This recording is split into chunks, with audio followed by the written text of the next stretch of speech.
ناظرین گرامی، جنگ عظیم اول کے سلسلے میں ہم اس معاہدے کا ذکر کر چکے ہیں جس کے ذریعے عارضی جنگ بندی عمل میں لائی گئی۔ سن 1918 جنگ عظیم اول کے خاتمے کا سال تھا۔ اس سال کی ابتدا میں جرمنی کی جانب سے اتحادی افواج پر بھرپور حملے کیے گئے، لیکن امریکی فوج کے شامل ہو جانے اور جرمنی کی تجارت بند ہونے کے باعث مرکزی قوتوں کی کمر ٹوٹ چکی تھی۔ اتحادی فوجوں نے انتہائی تیزی کے ساتھ جرمنی کے حملوں کا جواب دیتے ہوئے انہیں نہ صرف پیچھے ہٹنے پر مجبور کیا بلکہ مرکزی قوتوں کو انتہائی سخت شرائط پر ہتھیار ڈالنے کے لیے بھی راضی کر لیا۔ 11 نومبر 1918 کو جرمنی سے انتہائی ذلت آمیز صلح نامے پر دستخط کرانے کے بعد اتحادی ممالک نے ایک اور معاہدہ تیار کیا جس کو صلح نامہ ورسلز کے نام سے جانا جاتا ہے۔ 18 جنوری 1919 کو صلح نامہ ورسلز کی جزیات طے کرنے کے لیے پیرس میں صلح کانفرنس کا انعقاد کیا۔ اس کانفرنس میں صرف فاتح ممالک کے نمائندے شریک تھے اور کسی بھی مفتوحہ ملک کا کوئی نمائندہ مدعو نہیں تھا۔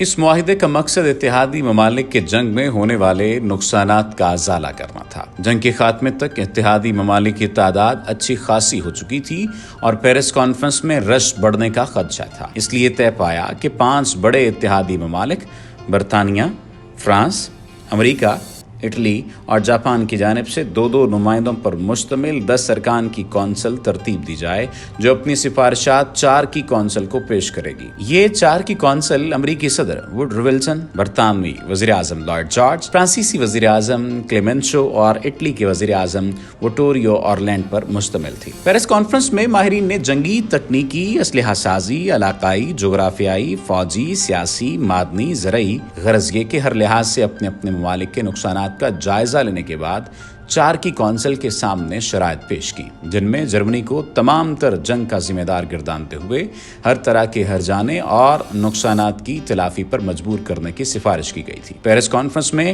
طے پانے والے صلح نامہ ورسلز کے 440 حصے تھے اور یہ 200 صفحات پر مشتمل تھا، جس کی منظوری 6 مئی 1919 کو دی گئی۔ اس کی کچھ شرائط یہ تھی: جرمنی اپنی تمام تر نو آبادیوں اتحادیوں کے حوالے کرنے کا پابند ہوگا اور ان پر حکومت کے حق سے مکمل طور پر دستبردار ہو جائے گا۔ جرمنی الساس اور لورین کے صوبے فرانس کے حوالے کرنے کا پابند ہوگا۔ جرمنی شمالی شلزویگ ڈنمارک کے سپرد کرے گا۔ پوسن، اپر سلیشیا اور پروشیا کے ایسے تمام علاقے جہاں پولش آبادی کی اکثریت ہے انہیں پولینڈ کے حوالے کیا جائے گا۔ میمل کا علاقہ لتھوانیا کو دے دیا جائے گا۔ مغرب میں بیلجیم کی سرحد سے ملحقہ جرمن اضلاع بیلجیم کے حوالے کیے جائیں گے۔ ڈانزگ کو ایک آزاد شہر قرار دیتے ہوئے اس کی حکومت لیگ آف نیشنز کے سپرد کی جائے گی۔ توان جنگ کا درست تعین فوری طور پر ممکن نہیں ہے، اس لیے سن 1921 تک ان کا تعین کر لیا جائے گا۔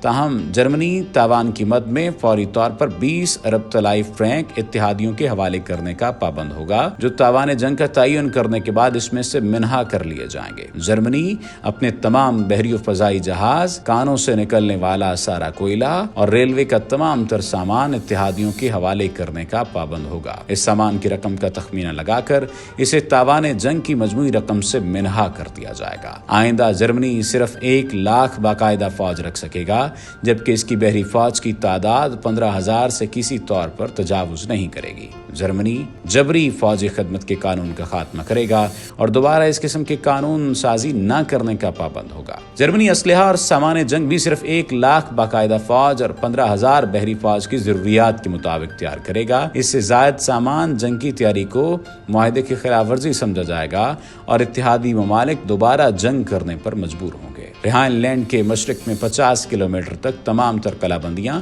ختم کر دی جائیں اور دیگر فوجی تعمیرات و استحکامات کو فوری طور پر مسمار کر دیا جائے۔ جرمن بحریہ صرف 6 جنگی جہاز، 6 چھوٹے کروز، 12 ڈسٹرائزر اور 12 تارپیڈو کشتیوں پر مشتمل ہوگی۔ اس سے زیادہ مشینری رکھنے کی اجازت نہیں ہوگی۔ جرمنی سے باہر دیگر ممالک میں مقیم جرمنوں کی چھن جانے والی جائیدادوں کا کوئی معاوضہ نہیں دیا جائے گا۔ جرمنی کے لیے یہ شرائط انتہائی ذلت آمیز تھی، لیکن انہیں چاروں نہ چار ان پر دستخط کرنا پڑے۔ معاہدہ برسلز پر 28 جون 1919 کو دستخط کیے گئے، جس کے بعد یہ 10 جنوری 1920 سے نافذ العمل ہو گیا۔